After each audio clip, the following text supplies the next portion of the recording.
Pauwi na siya around 2 a.m. when he saw his friend sitting alone near the road.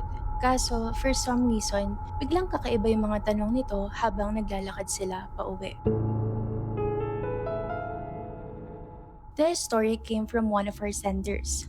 For privacy reasons, the names in this story have been changed. This happened on February 11, 2019, somewhere in Leyte. Around 2 a.m. na raw noon and pauwi pa lang sa center. Dumaan siya sa isang wooded area na shortcut papunta sa bahay nila. Tahimik yung daan and wala nang ibang tao sa labas. Pero habang naglalakad siya, may napansin siya sa gilid ng daan. May isang lalaki na nakaupo sa may puno.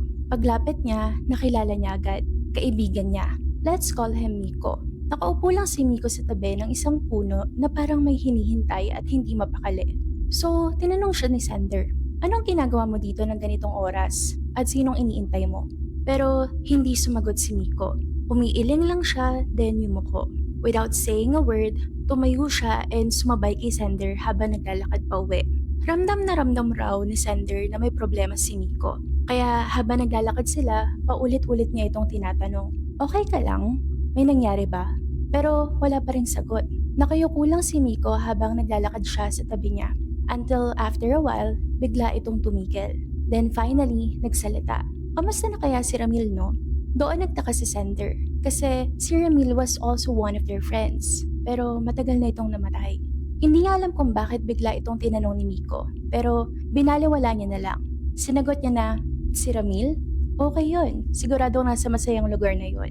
Tumahimik ulit si Miko. Then after a few steps, nagtanong ulit siya. Ano kaya nangyayari pag namatay ang isang tao, no? Doon medyo nailang si Sender.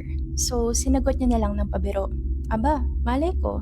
Bakit? Gusto mo ba malaman?" Then tumawa si Sender and tumawa rin si Miko.